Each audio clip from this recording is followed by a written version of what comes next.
Put up Lovelace and Leavis. Don't know what they're doing, but they laugh a lot behind the green door. The scene is set. Taxpayers' money and on the centre court. A lavish production. Not having a judge, they got Stanley Kubrick. All stand. There's quite a few walk-ons, isn't there?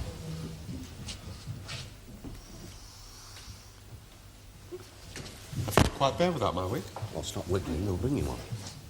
On the first count, you, Albert Lovelace, you, Ronald Leavis, are charged with robbery, contrary to Section 8 of the Theft Act 1968. And the particulars are that on the 13th of December 1975 at Fulchester, you robbed Helen Warburton of one pair of How's your Japanese mind? vases. He's got something on his mind. Do you mind? No, I don't mind. Cut his wrist this morning. Suicide attempt? Shaving. On the second Yeah, count, you know what Shakespeare said about the law, don't you? What did Shakespeare say about the law? It's an ass. If I'd known that, I would have brought a bunch of cunts. You're not allowed to feed them in public, you know. December 1975 at Fulchester, you robbed Gordon Roach of one gold watch, one silver pocket watch, two silver picture frames, one Wedgwood vase, £8 in postage stamps, and 62 magazines and 3 dozen postcards. Lovelace, how do you plead? Guilty or not guilty? Shall I tell her? Not guilty, my lord, and I think my friend is somewhat similar.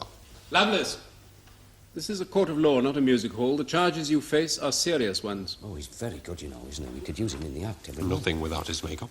Leavis, how do you plead? Guilty or not guilty? Not guilty. Will they hold it against me? Only if you're very lucky. Hey, what's that box for? Oh, that's the jury. 12 good men and true. Where'd they get 12 men good and true from? Well, they import them, you know, from the underdeveloped countries. Do they get paid? Well, if we're guilty, they get our ears. I call Helen Warburton.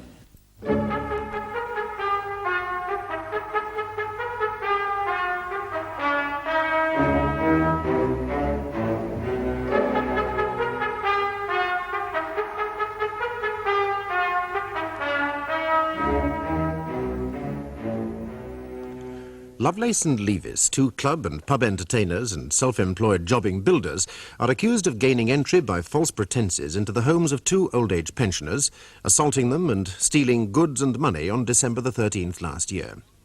For some time, the police have been trying to catch a gang, branded by the press as the Jolly Swagmen, who've committed a whole series of offences against old and isolated people, by disguising themselves as tradespeople or travellers to gain entry to the old people's homes. The police have insufficient evidence to link all the offences together, but the similarity of the offences with which Lovelace and Leavis are charged suggests that if they perpetrated them, the Jolly Swagmen have been caught at last. Your name is Helen Warburton? Yes. And your address, Mrs. Warburton? 7B Blackfriars Mansions, Fulchester. Do you live alone? Yes, since my husband died, I've just had Percy. Percy? Macaneri. He'd been with me 4 years. That's 83 in our life. Yes, quite so. Now, can you remember what happened on the morning of December the 13th last year? It was 11:05. Something happened at 11:05. Yes. Why are you so certain of the time, Mrs. Warburton? I turned Pete money off for them. Yes, well, let's take this in stages, Mrs. Warburton. What happened at 11:05? A man knocked on the door and said he was from the Milk Marketing Board. Yes. Well, there was this man with a beard, and I thought if I switched off Pete Murray for this. Then he says, you have been chosen by the Milk Marketing Board as the lucky lady of Blackfriars Mansions. Well, I said, there's every other sort of lady in Blackfriars Mansions. But he come back quick as a flash with, yes, but you are the lucky one chosen to test our free milk samples. Was he wearing a uniform, or was there anything about him to suggest he did, in fact, come from the Milk Marketing Board? He was holding a pint of milk. I see. And what did you do when he said you'd been chosen to test these samples? Well, it was more what he did. He sort of elbowed his way in and all Elbowed his way in? Yes, and all the time he was going on with this line of patter about how the milk stayed fresh, tasted creamy, didn't go off, you know, and I thought, how interesting. And he said that his assistant would come up with a tray of samples. And I turned and I saw the assistant come up, and he was a Pakistani, but it was too late then. Yeah. What happened next?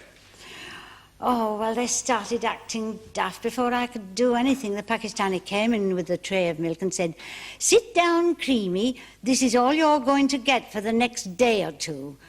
And I thought, funny, that's not like the Milk Marketing Board. No, indeed. And what happened after that? Well, the man with the beard, he locked the door, and I knew they were up to something. And I said, "What's the game?" And the dark one, the Pakistani, said, "Daisy, we are the jolly swagmen. It's milking time." We are the jolly swagmen. Now, tell me, was there anything unusual about them? Let's start with the Pakistani first. Yes, he was a bit strong-looking for a Pakistani. I always think of them as weedy little things. Yes. Anything else? Well, his voice came and went a bit, you know. It was sometimes one thing, sometimes another. Yes. And what about the white man, the one with the beard? What do you mean? Well, was there anything about the appearance of the beard which seemed to you in any way unusual? Well, of course, I was terrified, but it seemed a bit too bushy. Too bushy for what? Well, to be natural. It's that one over there, and he was wearing those spectacles. Yeah, they're exhibits 1 and 2, my lord. Yes. Now, Mrs. Warburton, are you saying he was wearing that false beard and those spectacles? Those are the very ones. Mrs. Warburton, at the time the men were in your flat, did you believe them to be in disguise? Well, I knew they were the jolly swagmen, and they're always in disguise. What made you so sure that you were in the hands of the jolly swagmen? They said they were, and anyhow, I knew before they said it because we've been reading about it for weeks.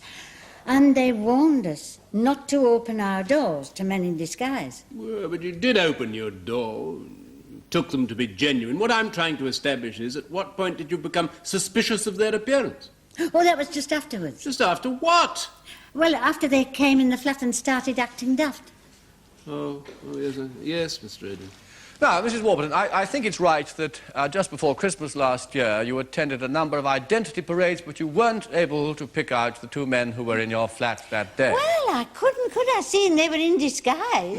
No one's criticising you, Mrs. Warburton. Now, do go on, please. Tell us what happened after they told you they were the jolly swagmen. The man with the beard brought out a rope and he tied me to a chair. And the Pakistani came at me with a gag in one hand and some straws in the other and said, "Now, which is it to be, suck up or shut up?" And I said, "Don't gag me, I'm asthmatic." And the Pakistani said, "Good, we'll hear your last wheeze." Did they make any other remarks like that? Well, yes, I said to them, "Why do you do this thing to helpless old people?" And the other one said, "It's better than working." Yes. What was the white man doing at this time? Oh, he was ransacking the room, but it didn't stop him making every nasty remark. Well, can you give us an example? Well, my family photographs. He tore them up and threw them in the grate, saying, "You won't need a family history anymore. From today, your history is all used up." Did he say what he was looking for? Well, he kept asking me where there was money and valuables, and he said if I didn't tell him, he'd break every tooth in my head. But you didn't tell him. No, but he kept smashing every vase on the mantelpiece until he came to the little pot with the gas money in. And then he said, "We've struck gold at last. Now we've found the coin. Where are the notes?" Well, I said I hadn't any. And then what happened? Well, the Pakistani told him to go into the bedroom and see if there was anything there. So the other one said if there was anything there, he would sniff it out. And the other one said, "You'd better look in the potty. But whatever you do, don't come back with it." Yes, well, presumably they thought that was a funny remark. Can you remember anything more that was said? Oh, well, there were all those remarks about Percy. Percy, your pet canary. Yes, the remarks about Percy was the worst of the lot. He went to the cage, Sorry, which one? the Pakistani, the joker, Yes. and he said, "Is this a stool pigeon? We don't want any witnesses. We've got to stop you singing." Anything else? Yes, he said you shouldn't keep canaries at room temperature. It's too hot. They need the cold. So what did he do? Well, he gagged me. And then he went out into the kitchen with Percy in his hand. And he come back in a moment without Percy, saying, "He's much cooler in the fridge, keeping the chicken company." And did you believe him? I thought it was a silly joke. I thought that even men like that couldn't do such a thing to Percy. Yes. And what was the other man doing during all this? Oh, well, he was in the next room. You know, I could hear him smashing and crashing about. How long was it before he returned? Oh, just a few minutes. He was quick about it. Quick? Yeah. About pillaging your room? Yes, and he took my best holiday suitcase to put my valuables in. Right. Now, was there anything else about their appearance which you can remember that you haven't told us so far? The gloves. What about the gloves? The Pakistani wore white gloves, and the other man wore black gloves. Well, now, will you look at these gloves, please? They're exhibits 3 and 4, my lord. Yeah. Oh, yes. They're the ones. I'll never forget Percy's little yellow body in that white hand. So one wore white gloves and the other black. Yes, that's right. Mrs. Warburton, what did these two men do before they left the flat? Oh, well, they took the cloth from my mouth. They ungagged you? Yeah, well, I was breathing so badly. Yes, I'm sure you were. And then they left? Not before making their last joke. Which was? Not a squawk out of you for the next half hour, else we'll pop you in the fridge with Percy.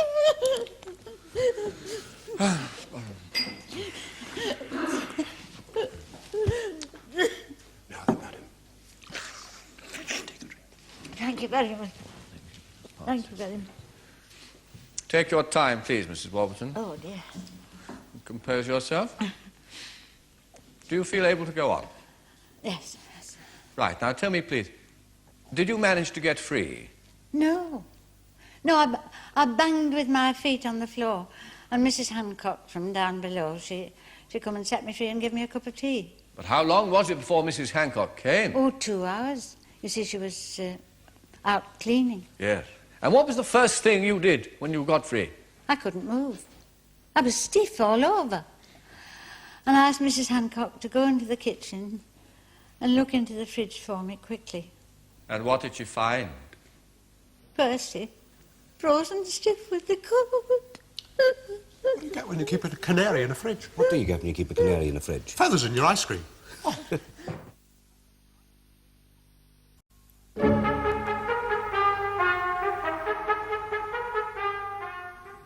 Mrs. Warburton, I know you must be tired and under some strain, so I won't detain you very long. Now, on that tray we have items which are found in the defendant's possession. Is that watch yours? No, that's not mine. Or that photograph? No, I think not. Are those books yours? No, I'm sure they're not. Now, I think I'm right in saying, Mrs. Warburton, that none of the items that were stolen from your flat on the morning in question, in fact, is exhibited here in court today. No. I mean, to be specific, your pair of Japanese vases, circa You mean my 1890. I beg your pardon? You mean my mother's vases? Yes. Are they there? No. Are your husband's medals there? No. And they won them all for gallantry. Your silver christening spoons? No. In fact, none of your missing property is there.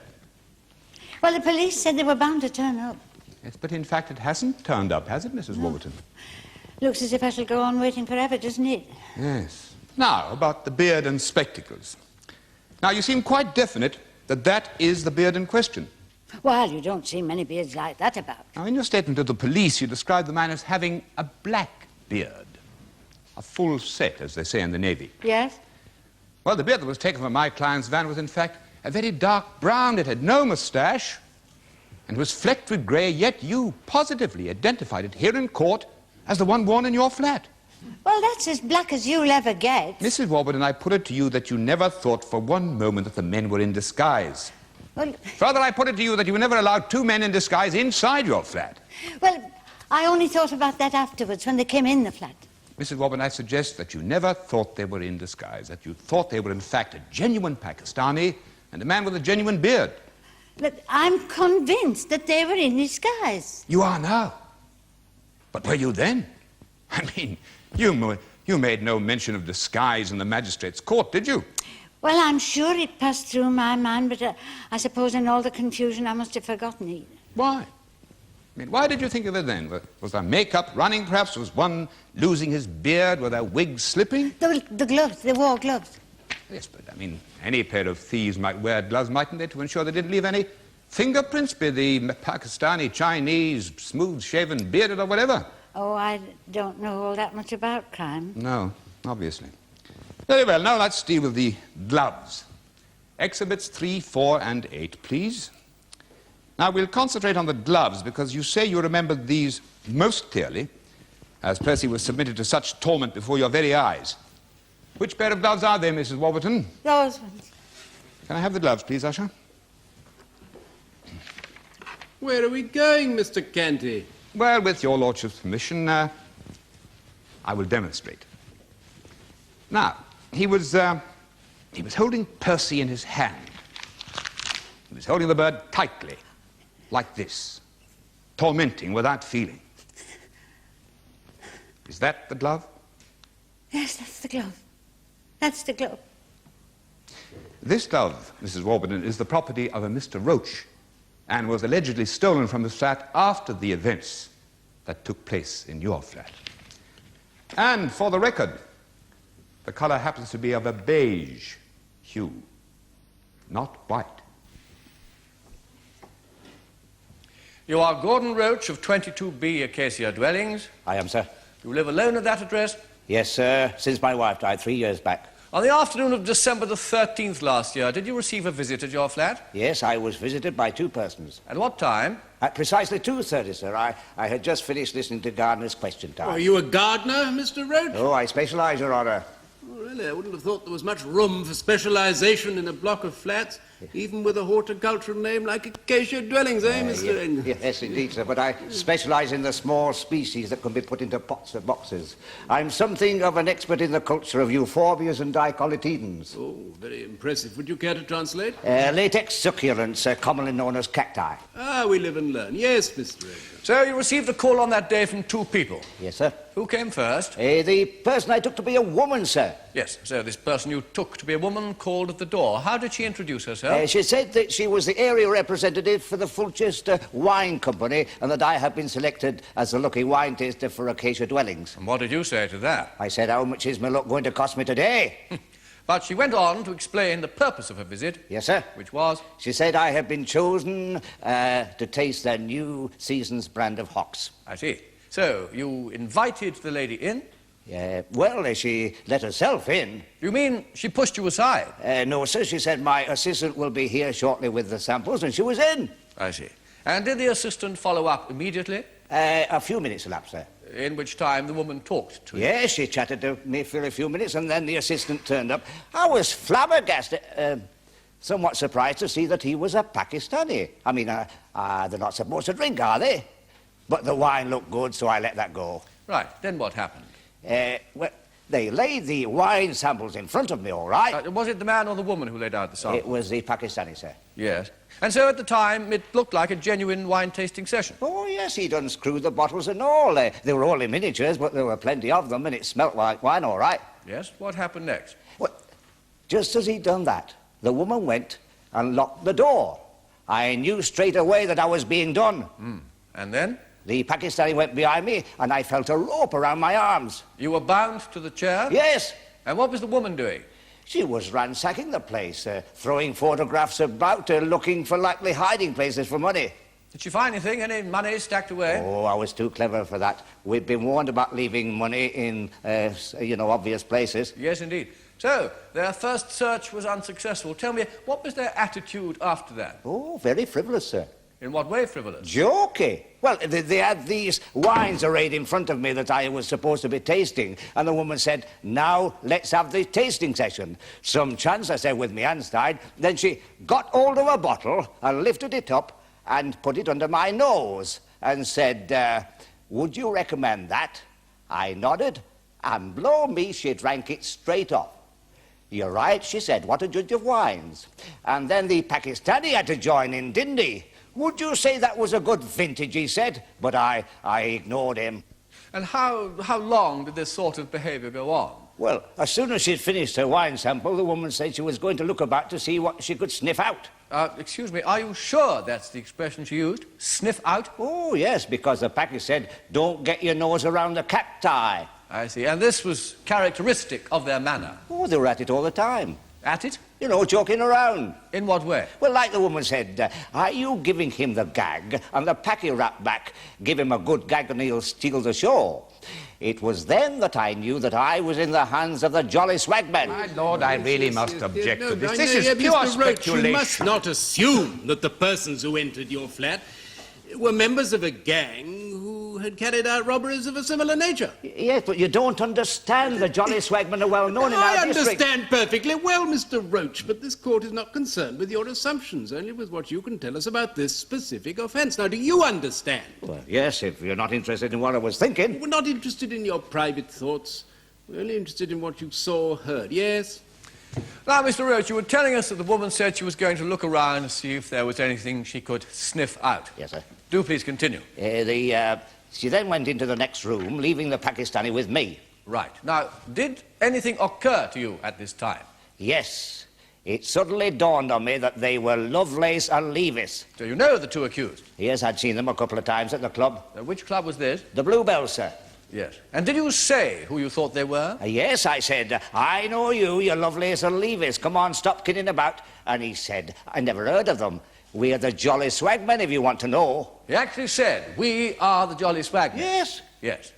And did he do anything while his colleague was out of the room? He put his feet up and started sampling the wines one after the other. Oh, and then he did a sort of a conjuring trick. He had these white gloves on, and he picked up a bottle and a glass very carefully and poured half the wine in the glass like this. You mean as if he was doing an act? Well, I must say, he looked like a professional. He poured half the wine in the glass and he said, are you looking? I nodded and he said, you're not, you know.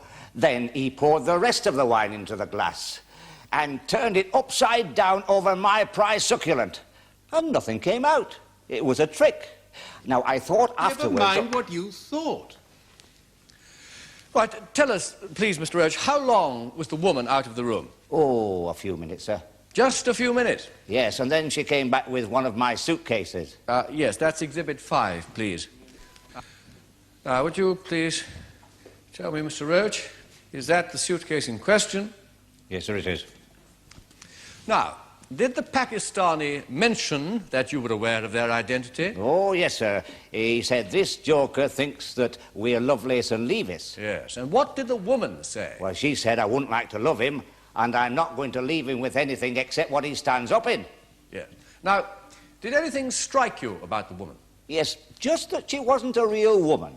Well, what was there about her appearance that made you think that? Oh, it wasn't the appearance. The makeup was clever enough. It was his manner. What was it about his or her manner? It was vulgar, my lord. Very vulgar for a woman. Well, you wouldn't expect ladylike behaviour from a woman who just entered your flat under pretence and proceeded to rob you, would you? No, I suppose not, sir. Well, this vulgarity, Mr. Roach, what form did it take? Well, she'd put some of my books into that suitcase, and she started making obscene remarks about my collection of hot stuff, as she called it. And by hot stuff, you're referring to the literature exhibited on the table there? Yes, well, I'm a serious collector of specialist books. Quite so. Now, can you recognise, here in this court, either or both of those intruders? I recognise those two men who do an act dressing up at our club. No. We're not talking about the club you visited at the moment, Mr. Roach. We're talking about your flat. Now, is there anyone in this court whom you recognise as having been in your flat that afternoon? Well, I told you it struck me it was them. Yes, but Mr. Roach, the question is, do you recognise anyone in this court as the persons who entered your flat? No. They're too clever for me. If we were that clever, we wouldn't be sitting here. Well, if we're not cleverer than this lot, we could be sitting here for the next 10 years, couldn't we? My Lord President will assist if I make it clear from the outset that my clients do not deny that they were the couple who entered Mr. Roach's flat on the afternoon of December the 13th, and that they did indeed remove those exhibits. But they had nothing more criminal in mind than an elaborate, practical joke.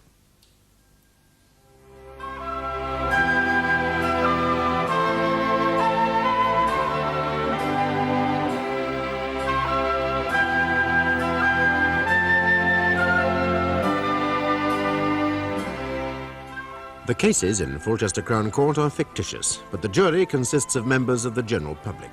The Queen against Lovelace and Leavis will be resumed tomorrow in the Crown Court.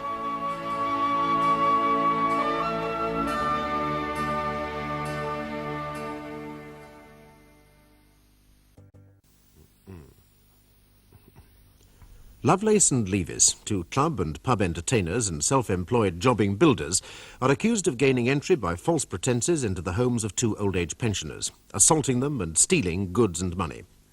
Just before the case was adjourned yesterday, their defending counsel made the unexpected announcement that his clients did not deny entering the flat of Mr. Roach, but that they had nothing more criminal in mind than an elaborate practical joke. The case resumes today with counsel for the defence about to cross-examine Mr. Roach.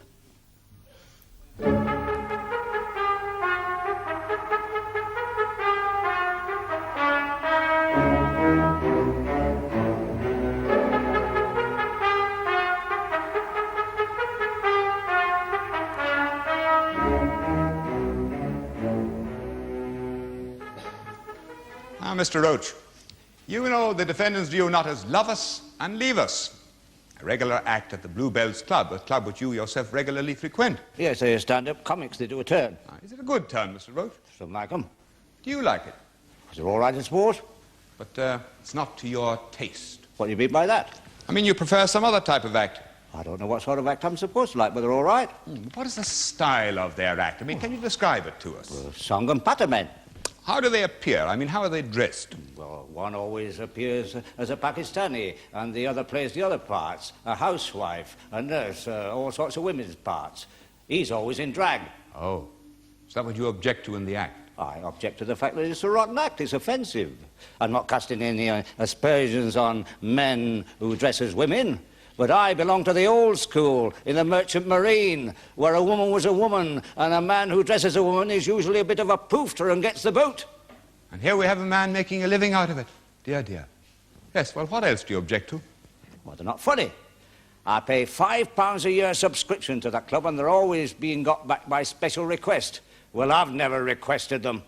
Is there anything about the style of their act which you dislike? Yes. They involve the audience in their act. They get down off the stage, pick you out, get hold of you, lead you back up there and make a fool of you.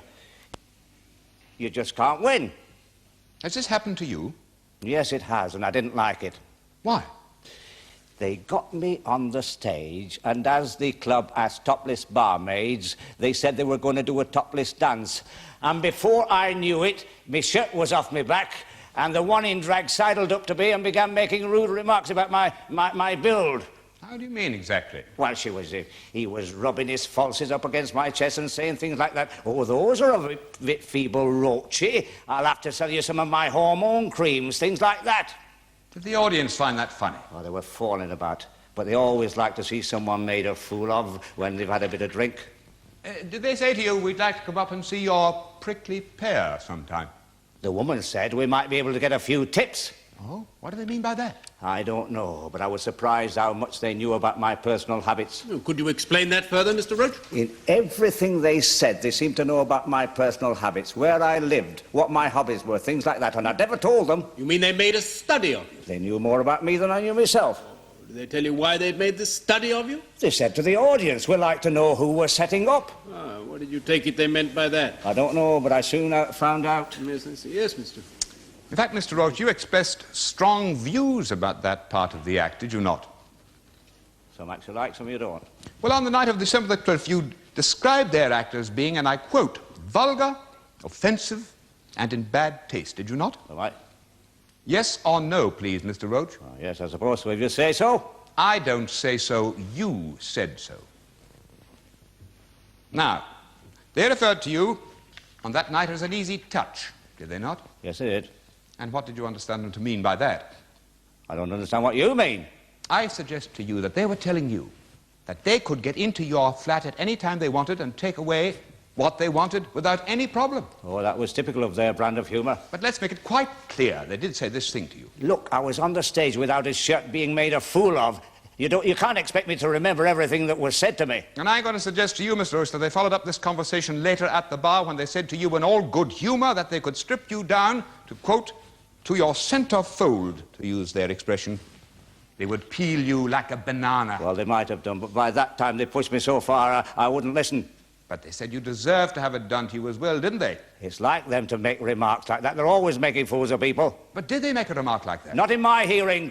Well, can we at least confirm that there was some talk about this type of intrusion? You mean about the Jolly Swagmen? I mean about this type of crime. whereby intruders gain admittance to old people's dwellings by posing as someone on business. But there'd been that sort of talk all the time because of the gang who were going about doing it. They were called the Jolly Swagmen by the paper. Now, if I may raise a few points about the behaviour of Mr. Lovelace and Mr. Leavis inside your flat, having admitted themselves that they were the intruders. And for the information of the court, let me explain that Mr. Lovelace was in the Pakistani guise and Mr. Leavis was the lady of the team. I hope they're proud of it, because I'm not. Now, Mr. Roach, they did not inflict on you any physical violence, did they? They tied me to a chair. But actually, Mr. Lovelace asked you to sit in the chair and to put your hands behind your backs, and all he did was to loosely tie a cord around them. He tied it quite tight. But it was loose enough for you to get free in 10 minutes after they left the flat, wasn't it? I'm a bit of a specialist in knots. Oh? From my time in the Merchant Marine. I see. But no undue violence was used against your person. No, I suppose not. No marks, no bruising, no cuts. My wrist was smarting. So, apart from your smarting wrists, no injury was sustained. Now, Mr. Roach, you, too, keep a pet, do you not? Yes, I do. And nothing was done to your goldfish, was there? No. I mean, there was no threats that if you didn't disclose where you kept your money, the goldfish would be harmed? No, sir. Now, we've heard a lot about your very special cacti collection. Only because I was asked. I don't boast. But it is very precious to you. Oh, some are very unique for indoor cultures. Were any of these damaged or even touched by the intruders? They wouldn't dare. Nevertheless, dare or not, they didn't injure your collection. They respected your prize specimens. Now, when you skillfully untied yourself from your chair, what did you do next? I went to see what they'd taken. Now, what I took was confined to the exhibits on the table here in front of you, including your collection of erotica. You see, they took these things, Mr. Roach, as part of a practical joke, with the full intention of returning them to you at the club. Didn't they? Thank you, Mr. Roach. What is your religion? Church of England. Take the book in your right hand and read aloud. Is that our Tricia? Switch the lights off and I'll tell you. She looks quite contained when she's dressed. When they discover she's topless, that judge will ask for an identity parade. What is your name? Tricia Dibdin. Patricia Dibdin. And where do you live?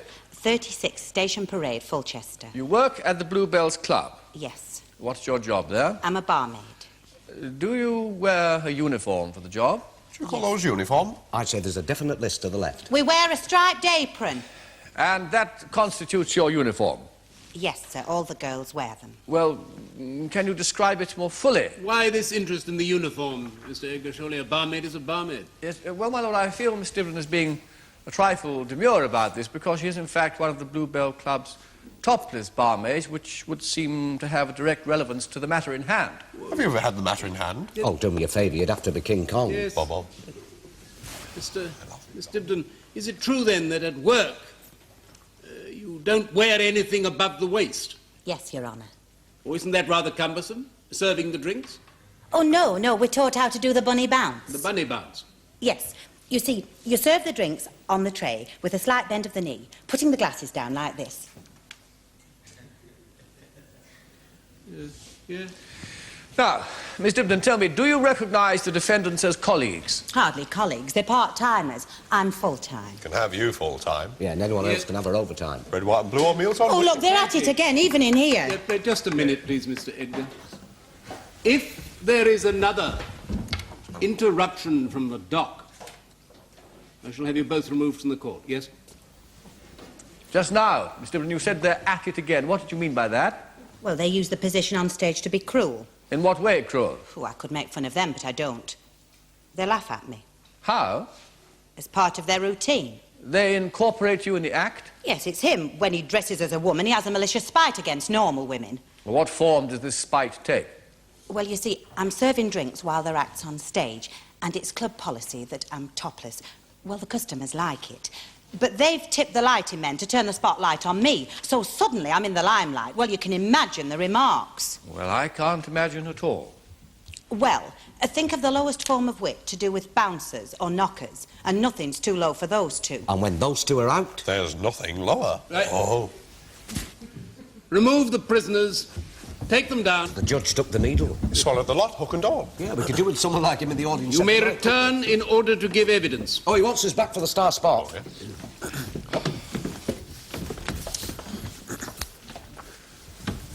Don't talk about us behind our backs. Yes? Now, Miss Dibden, will you please tell the court what was the nature of their act that evening? Well, I can't remember the jokes. My mind isn't a mud trap. No, I just mean their routine. Their routine is always the same. Stale jokes, freshened up if I've heard them once. I've heard them 1,000 times. You wouldn't call it bright or new material? Well, between breasts and buttocks, you have the full range of their humour. You find their act distasteful? Well, yes, I do. But I work there. Yeah. Don't have to smile, but I can't boo them off either. So why was it so offensive to you? Well, Lovelace lusts after women from the stage and Leavis mocks them. Cruelly? Well, cruel enough for my boyfriend to threaten him. Yes. Now, was anybody else the butt of their humour on the night of December the 12th? Yes, one of our regular customers, Mr. Roach. Did he seem embarrassed by them? Ooh, outraged more like. Did they come down to the bar after their act? Well, once they've had the limelight, they're very loath to leave it. How do you mean exactly? Well, they came down from the stage to the bar for a drink, still in costume. Leavis in drag and Lovelace in blacking. Blacking? Pakistani makeup. Yes. And was Mr. Roach present at the time? Well, they wouldn't leave him alone. Not content with having made a fool of him from the stage, they went to join him at his table. I see. And what was the topic of their conversation? The Jolly Swagmen. The Jolly Swagmen. Yeah. Now, did you hear the Miss Dibden make any directly threatening remarks to Mr. Roach? They said they were going to strip him down to his centre fold and peel him like a banana. Yes. Did they seem to know about the contents of Mr. Roach's flat? Well, actually, it's quite a strong talking point at the club. He's supposed to have a tidy library of the hard stuff. What's the hard stuff? Well, I haven't seen it, but it's supposed to be very pornographic. Oh, yeah. Well, not that I blame him. I mean, the barmaids aren't topless to improve the beer. Well, did Lovelace and Leavis make any comment about this collection? Yes, they said it wasn't only his mind that needed cleaning out, it was his bottom drawer as well, and they were going to see to it. Thank you, Miss Dibden. Miss Dibden, Lovelace and Leavis do not make a living out of being a club act, do they? Not with that material, they wouldn't. So, in effect, they're largely amateurs who do it for the love of it. I think they do it because they love themselves. Do they do any other engagements for the love of it? I mean, amateur engagements? Well, they like to put themselves up as do-gooders. Oh, come now, Miss Dibden. Is it not true that they frequently give free performances for old people's homes and local hospitals? They're like a captive audience. Is it not a fact that on the 2nd of December they were at St. Mary's Hospital doing a free performance? Well, I don't know. I'm not the booking agent. Well, let me refresh your memory, Miss Dibden. You were actually there. Was I? When they were giving... Yes, you were. When they were giving a performance in the geriatric ward. I didn't know my movements were being traced. Now, look, is it not true that you have a fiancé who works at St. Mary's Hospital? It is true, yes. And you often pick him up from the afternoon shift? Yes, sometimes. And, in fact, on that very afternoon, you'd gone along to do just that. Yes, I may have done. Now, will you please tell the court your fiancé's name? Look, I don't see what this has got to do with those two, What sir. is the relevance of this, Mr. Kenton? The answer to this question will, I hope, my lord, show the relevance of it. Very well. Miss Dibden, please answer the question. Mohammed Khan. And Mr. Khan is an immigrant Pakistani. He's been here 5 years. Now, to get back to that day when Messrs. Lovelace and Leavis were doing their act in the ward. Mr. Khan entered, didn't he, wheeling a trolley? Yes. And that was the perfect opportunity for Lovelace and Leavis to incorporate the audience into their entertainment. Well, if you call that entertainment, I don't. Mohammed was doing his job, pushing in this old person on a trolley, and they started. And they needled him in an amusing manner. Well, if you can call it amusing. I mean, that was an old person completely helpless on that trolley. And Mohammed was trying to get this old person into bed. And they said, don't worry, love, he's a fully qualified doctor. He's cut hair in Calcutta, pulled teeth in Bombay, and skinned crocodiles up the Ganges. I see. Well, was the audience amused by this? They're old people. They're senile. They'd laugh it out, anything. So the wit directed at your boyfriend was wasted on them. But it wasn't wasted on him. He's very sensitive. It wasn't wasted on me. I had to witness his humiliation. Did your fiancé defend himself against these sailors? Well, how could he? He was doing his job, helping this old lady into bed. And I went and I turned back the covers. And they said, don't worry, love, your honour's intact. His girlfriend's arrived just in time. Now, Miss Dibdin, to return to December the 12th when Lovelace and Leavis were performing at the Bluebell Club. They put Mr. Roach through it, I believe, on stage. Yes, it was terrible. Was he discomfited? Well, they had the whole audience laughing at him, which was their way. Nevertheless, they did come down to join him for a drink afterwards at the bar. Rubbing it in.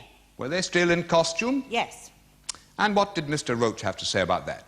He said that the stage was the place for actors and not the bar. And what did the defendants answer to that? Well, one after another, as always. I mean, one never said anything without the other topping it. Leavis said, all the world's a stage, Mr. Roach. And Lovelace said, quick as a flash. Well, the next one leaves in 5 minutes. Be under it. Pathetic. Did they make any reference to the jolly Swagmen? Yes, but Mr. Roach said that no con men would get past him. And they said, oh, come on, Roach. You'd let anybody in who was giving you something for nothing, be it Plymouth Brethren, Salvation Army, or Meals on Wheels. Miss Dibdin, I suggest that all this was done in a joking manner. I was no serious threat at all. Well, that may well be, but when Mr. Roach had gone, I heard them talking about it and saying it was time he was done. Yes, they were discussing it. Yes, but they weren't discussing it freely. They were whispering, and I heard them. But please, Miss Dibdin, these men are performers, and they know when they have an audience, whether they be whispering or not. Miss Dibdin, was there any specific mention made by Lovelace and Leavis of getting into Mr. Roach's flat? Yes, sir. Did you hear anything quite definite that sounded as though they were in earnest? Yes. They said Mr. Roach lived alone, and he was a spy-hole man, and he must have been worth a bit, the way he drank wine. Thank you, Miss Dibdin. You must understand that I have permitted you to return, not so much out of consideration for you, as out of respect for the well-tried principle that an accused should only be excluded from his own trial in a case of absolute necessity. I trust you've cooled off. If you haven't, and if you can't behave yourselves properly, then I shall unhesitatingly send you down to the cells again. Now, do you understand? Yes, my lord. Well, sit down, sit down. Couldn't do it without us. The show fell flat. Yeah, the jury fell asleep. Police Constable Dennis Clough, Fulchester Police Mobile Division, my lord. Police Constable Clough, will you please tell the court what happened on the afternoon of December the 13th at approximately 2:50 p.m. outside the Ball in Hand public house? May I use my notes, my lord? Yeah. I was on patrol along Curzon Drive when I spotted a van parked outside the public house called the Ball in Hand. I noticed the van seemed unroadworthy, and so parking my own vehicle, I went to inspect it. And did you make a list of the deficiencies? Yes, sir, I did. And this was just the result of a cursory inspection. 1, a bald back tyre. 2, a loose front bumper. 3, the springs seemed to be overloaded. 4, a smashed headlight. And what did you do then?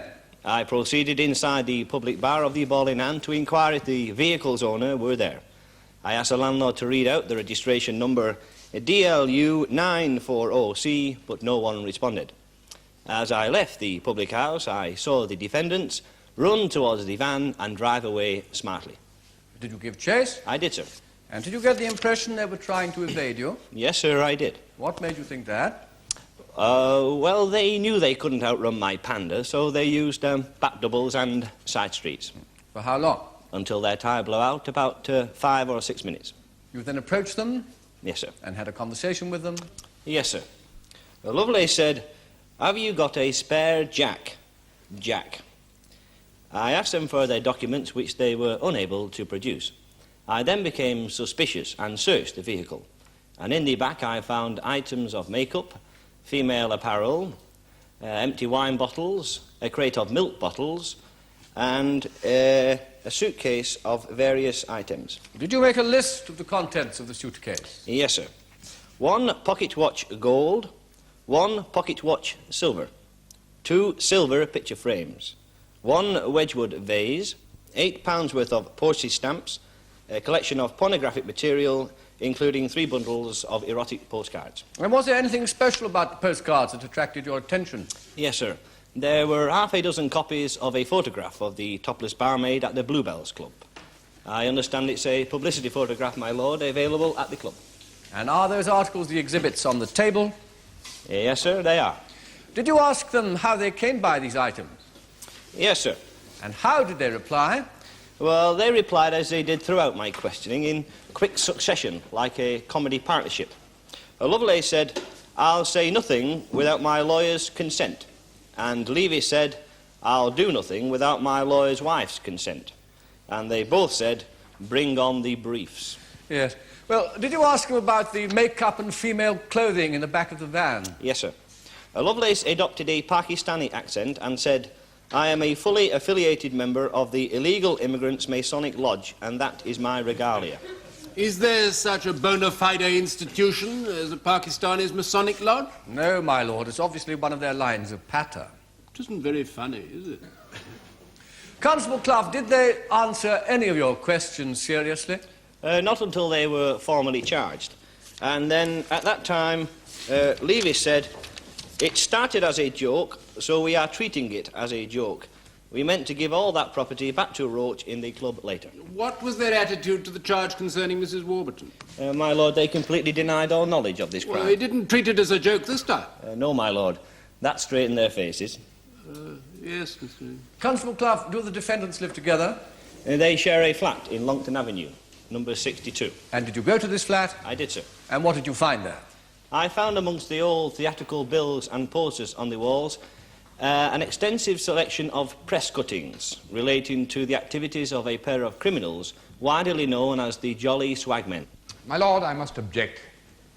This has absolutely no bearing on the charges before the court. Mr. Edgar, have these press cuttings got anything to do with your case? Well, if you'll allow me just one more question, my lord, I'm sure I can enlighten you. Oh, very well, let's get on. Constable Clough, was there anything about those press cuttings which gave you cause for further investigation? Yes, sir. Many of them were ringed and dated, and several of them coincided with their theatrical engagements. My lord, I submit that this case has nothing to do with press cuttings or previous engagements. And this evidence can only lead to dangerous speculation, prejudicial to my clients. Yes, I am inclined to agree with you, Mr. Canty. Now, did you find anything else in the flat of any significance? No, my lord. Thank you, Constable Clough. Constable Clough, did the defendants at any time categorically deny that they had entered Mr. Roach's flat and misappropriated certain of his possessions? They were very evasive and jocular. Yes, we've heard about that, but did they actually deny their presence in his flat? No. No. In fact, as soon as there was any question of a formal charge, they both admitted it quite freely, did they not? They said it were a joke. Yes. An elaborate practical joke that misfired. According to them. Now, is it not true that they both very seriously and vehemently denied that they had robbed Mrs. Warburton with violence? Yes, sir. Thank you, Constable.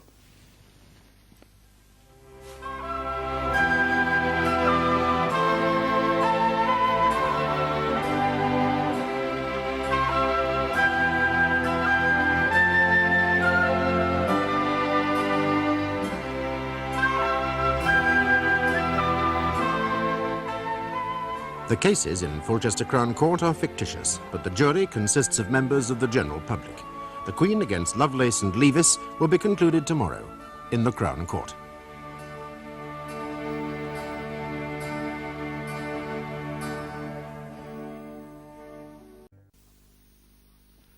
Lovelace and Leavis, two club and pub entertainers and self-employed jobbing builders, are accused of gaining entry by false pretences into the homes of two old-age pensioners, assaulting them and stealing goods and money. Their defence is that they did not commit one of the crimes, and the other, at the house of Mr. Roach, was a harmless practical joke.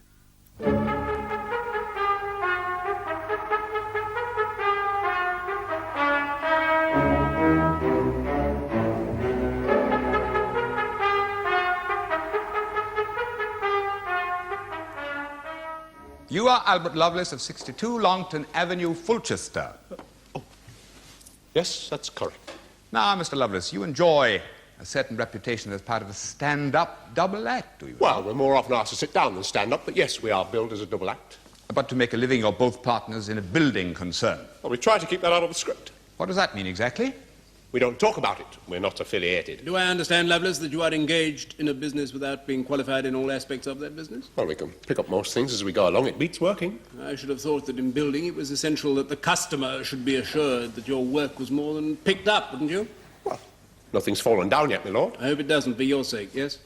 Now, is it true to say that your club act merely supplements an already satisfactory income from your building concern? Yes, out of the overalls into the grease paint. It's good for the ego, if not for the skin. And the grease paint you use is very often of a dark hue because you impersonate a Pakistani immigrant.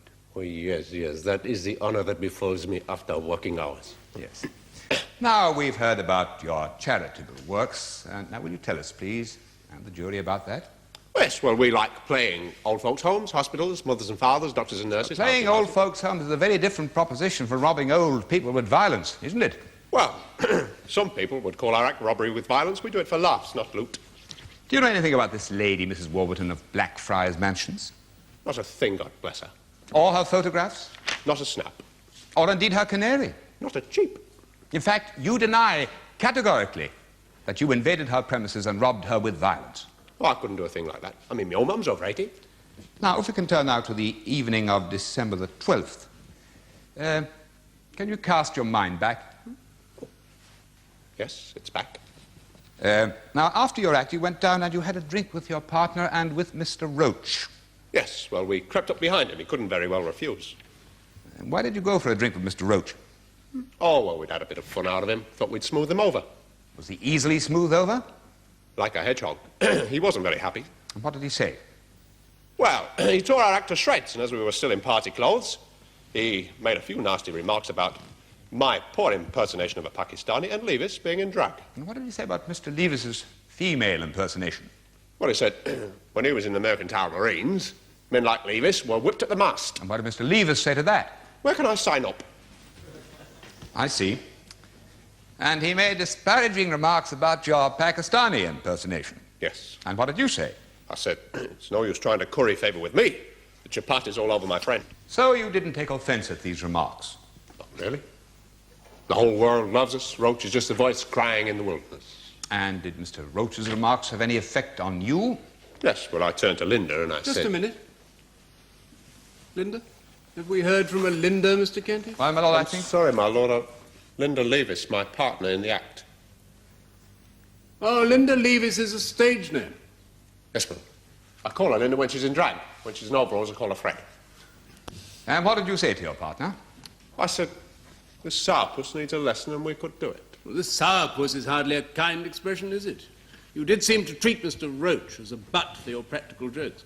It's one in every club, my lord. Mr. Lovelace, Mr. Roach has given evidence that when you and Leavis were in his flat, you told him you were the jolly swagman. Is that true? Yes. Are you the jolly swagman? No. And why then did you say it? He was about to rubble us. So we threw in the swagman gag and he swallowed it. So it was a joke? Aye, it were a joke. Thank you, Mr. Lovelace. Mr. Lovelace, you asked the court to accept that your blatant trespass on Mr. Roach, your subsequent attack upon him, your removal of his property, were all part of a hilarious joke. Oh, not hilarious. We're not ambitious. I must say I don't find that even mildly amusing. Oh, well, we can't win them all. Win what? Jokes or crimes? Audiences. Well, you must say you seem to have studied this audience, Mr. Roach, very thoroughly, where he's lived, his habits and so on. Oh, we just kept our ears open. Did you study his health? Did you know he had a weak heart and could have died of the experience? Had a few jokes done us, never a customer, touch wood. I suggest you didn't care. It was a professional risk you were willing to take. He didn't look as though a joke would kill him. I mean, you'll never see him die laughing. Do you keep your ears open concerning the movements and habits of your audience? Did you, for example, keep your ears open concerning the habits of Mrs. Warburton? Never knew the lady. Nor anything about her? Not a thing. Then let me inform you of a list of coincidences. Mrs. Warburton uses another club in which you play, the Alhambra. Oh, it's a good stand. You've got taste, love. And Mrs. Warburton lives in a block of flats called Blackfriars Mansions. Do you know it? Vaguely. Well, you should do. You once did a small building job there. Us? Never, no. Not exactly never, Mr. Lovelace. You replaced some windowsills in Blackfriars Mansions in October 1969, did you not? No. We don't keep records. You keep records of your club acts. Oh, well, that's different. That's art. You keep records of the activities of a gang called the Jolly Swagmen. No. That's my partner. He has a morbid fascination for crime. His shelves are full of Colin Wilson. Crime in general or crime in particular? I don't follow your drift. Mr. Lovelace, 3 heavy books of press cuttings were found at your flat, all relating to crimes involving impersonations. My lord, I fail to see what the hobby of the defendants has to do with the matter before us. And I submit, my lord, that this line of questioning can only prove prejudicial to my clients by implication. All this is pure conjecture. My lord, I merely wish to discover why the defendants were so fascinated by crimes of a similar nature to those with which they are charged now. My partner has many strange fascinations. None of them you'd lock him up for. When was your last job before December the 13th? Job? Yes, building job. We call them rentals. They pay the rent. Very well, when was your last rental? We keep busy, but we don't keep records. Well, in this case, let me present you with your own record. Your last job before December the 13th was on November the 27th, pointing brickwork opposite Blackfriars Mansions. What a pity it didn't last a bit longer. Could have given you a hand glove. Yes. I suggest that you did, Mr. Lovelace, and that you and your partner use your freewheeling building methods and club acts to eavesdrop and spy out the land for this kind of activity. I could never involve my partner in anything that required intelligent planning. He couldn't sniff out a gas meter. I suggest you sniff out your jobs very carefully. Well, are you asking the court to believe it is pure coincidence that time after time you have been working or performing so near to the scene of a perpetrated crime? Is it coincidence that you were working opposite Mrs. Warburton's flat only 2 weeks before it was entered and robbed? Is it coincidence you were playing in a club the night before Mr. Roach's flat was entered? Is it coincidence that before you were apprehended you were drinking in a public house so near to where these crimes were committed that same day? I suggest it is no coincidence, Mr. Lovelace, and that you and your partner simply follow these crimes around because they are part and parcel of your act. And I suggest there are so many coincidences, of which I only counted 3. The crimes follow us around. The criminals may be fans of ours. They may get ideas from our acts to strengthen their own. The whole theatrical world's full of impersonation. Every street corner's got his Tommy Cooper. Maybe, but not its jolly swagmen, Mr. Lovelace. Now, will you please tell the court how you played this alleged joke on Mr. Roach? Do you want the whole routine? No, thank you, no. Just from where you parked your van outside his flat. Well, much as it goes against my principles to give away trade secrets, this is the way it went. Me and Leavis parked the van, changed inside. Rather cramped, surely. We often do it before a show. Very well, go on. Came out, went into the block of flats with the samples, up the stairs where Leavis left me. Went along the corridor, conned old Roachy with the promise of a free drink, then gave me the signal. Then we were in.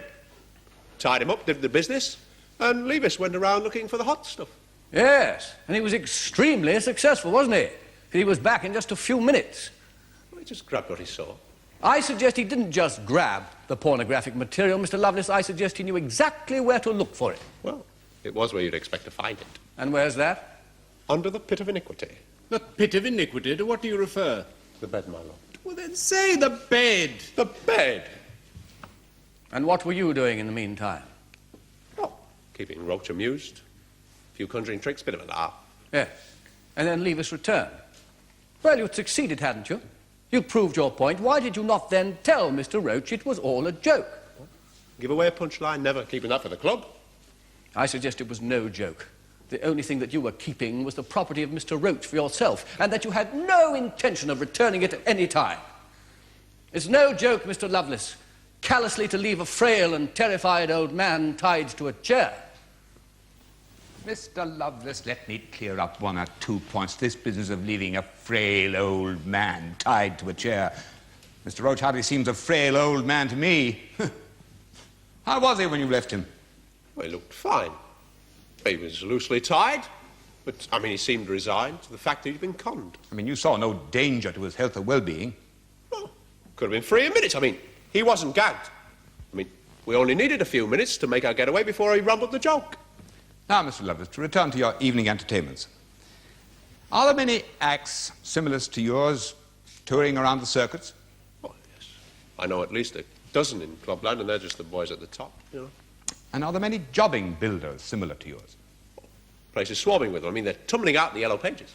So the chances are that one could take a random selection of nightclub acts and jobbing builders, and because of the very mobile nature of their work, find them in the area of a crime. Yes. In fact, this is the common coincidence that connects your practical joke on Mr. Roach with the vindictive crime perpetrated against Mrs. Warburton. Not a very happy piece of timing, was it? It went like a lead balloon.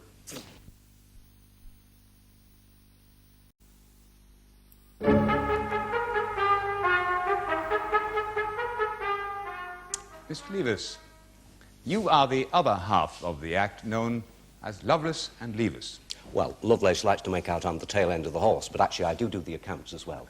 Now, Mr. Leavis, there seems to be some difference of opinion as to whether you and Mr. Lovelace made it clear that you intended to play a practical joke on Mr. Roach. Well, you know, when you've just done a show, you do like to relax a bit, and if you've been up there slapping an audience in the face and then you come down onto the floor, well, you might not be communicating with the customers quite as directly. I don't think I quite follow that, Leavis. Would you give us an example? Well, my lord, if I'm up on the stage in drag and I pick out a member of the audience and I say, oh, you're very, very naughty, any more of that cheek and I shall come down there and I shall clean you out, well, that has an effect that everybody will understand. But if I'm down on the floor having a drink, still in drag, and I say to somebody, any more of that nonsense, I'll come down and clean you out, well, it might not be interpreted in exactly the same way. Is that the actual expression you used, clean you out? Yeah, that's one of our catchphrases. Did you threaten Mr. Roach that you would clean him out? Well, no, not as specifically as that. I didn't want to give the gag away. I see. Well, let's get on. Now, at some stage, did you and Lovelace decide to play this trick on Mr. Roach? Oh, yes, Lovelace gave me the wink and whispered that it might be a free spot to brush up the act on Roach. Would you explain that a little more fully, please? Well, you know, if we could pull the wool over his eyes, even though he is a bit thick, well, then we'd have a bit of fun and we'd prove that the act was good. I see. Now, Mr. Leavis, during this case there have been several references to a pair of criminals known as the Jolly Swagmen. Were you aware of their existence? Oh, yeah, of course I was. I mean, their exploits have been the talk of the town for months. To make it topical, we'd even put a gag about him in the act. How do you mean? Well, it's me as the woman again, and it's him as the Pakistani, and he says... Would you care to try my samples, madam? And I say, I was done over last week by your samples. You come back when you got the genuine article. Well, it sounds better in the dark. You went into Mr. Roach's bedroom and you took certain objects. What made you choose these things? Well, the porn we had decided on. You know, we're going to have a bit of fun with that and use it in the act that night. And, well, as for the other stuff, I just picked up what was at hand to cover up the joke. So there was no need to ransack the place because you weren't looking for anything special? No need to ransack at all. In fact, did you even open a drawer? No. Or hunt for money? No, I just picked up here and there. And what did you intend to do with these things? Well, we're going to do a silly sketch with it. You know, we're going to do the hospital sketch. I'd be playing the nurse, he'd be the Pakistani doctor, and he'd come on the stage with the suitcase, and he'd open up the suitcase, and then he'd say...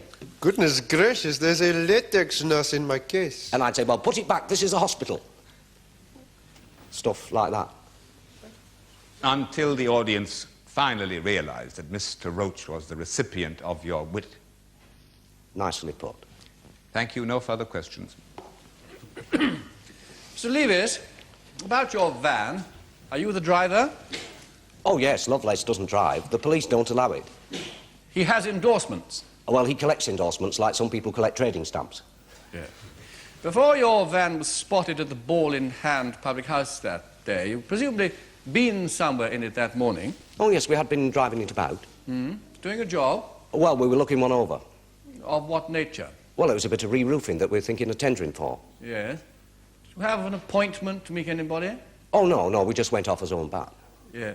Where was this job? Well, it was on the industrial estate. Oh, yes, anywhere near Blackfriars Mansions? It was somewhere in that area. Anybody see you? Well, if they did, they didn't ask for our autographs.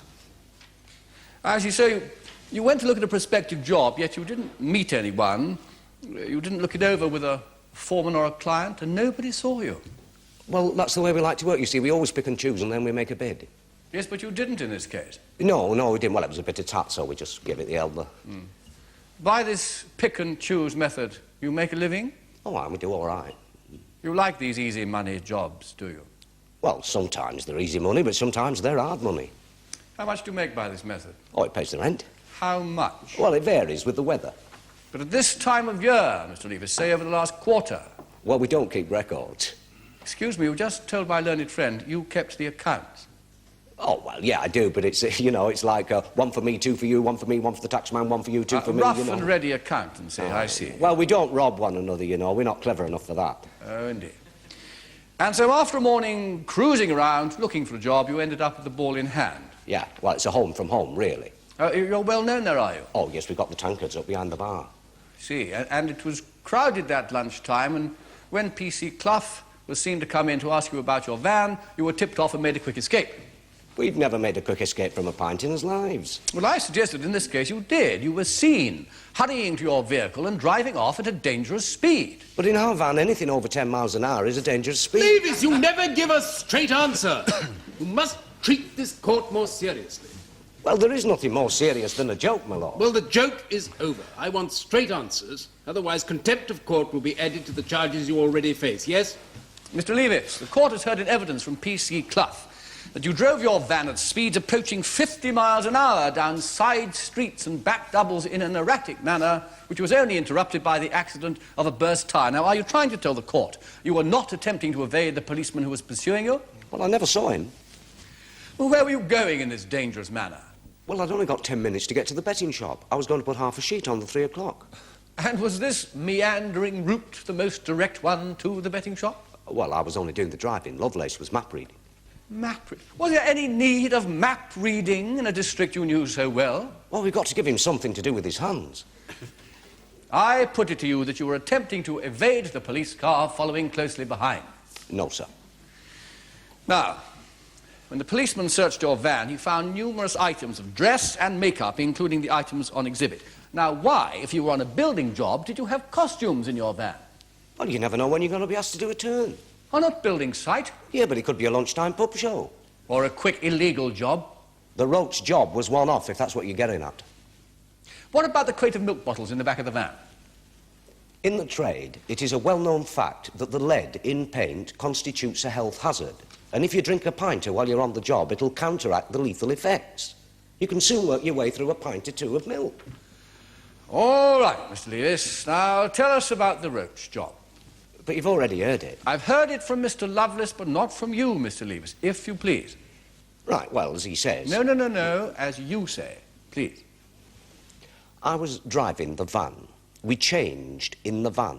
Lovelace got his samples ready. I walked up to the top of the stairs to see if the coast was clear. Lovelace followed behind me and hid at the top of the stairs. I knocked on the door. I buttered up Roach. I moved in. Then I gave the signal to Lovelace and he moved in. Then you tied him up, searched the room, took the stuff and got out. That's right, and then we went back down to the van and changed down to the gear. Lovelace unblacked and you took off the beard and spectacles. Yeah, that's right. Mr. Leavis, may I remind you were dressed as a woman. It was in the morning you took off the beard and spectacles after the Warburton job. Well, no, I mean, I'm in and out of gear all the time. Mr. Leavis, I put it to you, you are in and out of gear all the time because you're doing jobs all the time. In your van, you have milk bottles, wine samples, beards and wigs because you use them in your despicable pursuit of robbing old ladies and helpless old-age pensioners. I put it to you that all you and your partner want from life, one way or another, is easy money. Yeah, well, you give me a wig and I'll make some easy money your way. And I put it to you that you'll resort to any form of exploitation to achieve your purpose. Well, you ask the hospital board. The only thing that we ever exploit is our own generosity. You'll exploit anyone in your act, won't you? From cheap, sexist jokes about female anatomy to racialist jokes about Pakistanis. Well, for that matter, you could say that any joke at all has got some form of exploitation in it. And calling yourselves the jolly Swagmen, you'll exploit the vulnerability of old people by glibly talking your way into their homes and stealing their life savings. Yeah, well, you might make a living out of glibness, but I don't. Mr. Leavis, much has been made of your ability to fool Mr. Roach into admitting you into his flat. Would you tell the court, please, were you surprised how easy it was, considering that you'd never done this kind of thing before? Oh, no, I wasn't surprised at all. Why were you not surprised? Well, that's always been part of our act, you know, to pick out someone out of the audience and use them and play on them, and that's the method we did use on Roach. And after this audience participation, is it at all unusual for that person to claim that they weren't fooled at all. Oh, no. When I take the wig off, they always say, well, he never fooled me. But I'll tell you something, one or two of the lads are quite often very disappointed. Disappointed? Why? Well, up to then, they've fancied their chances. Now, finally, Mr. Leavis, in your act, do you often dress up as a man with a beard and spectacles as well as a character in drag? Yes, I do. And this involves quick changing? Yeah, that's right. I mean, it's out of one thing into the other. Is that why you were confused as to whether you were wearing a beard or female clothing at one given moment? Yes. I often have to stop to think who I am. Thank you, Mr. Leavis. Members of the jury, before you retire to consider your verdicts, I must instruct you to banish from your minds all questions of personalities, performance, entertainment in this court. Really, there are only two things you have to decide. Firstly, were the defendants the intruders into Mrs. Warburton's flat? And secondly, does the evidence suggest that their admitted intrusion into Mr. Roach's flat was a practical joke, as you've heard them maintain? Or did they enter his flat intending to steal? Now, you must on no account assume that because they've admitted being in Mr. Roach's flat, that they were guilty of entering Mrs. Warburton's premises. But you may think that the evidence you have heard here links those two incidents, and if so, then you may think that a verdict of guilty on all charges would be appropriate. But before you can give that verdict, you must remember that the onus is on the prosecution to prove their case to your entire satisfaction. So now, will you please retire, elect a foreman to speak for you on your return, and consider your verdict.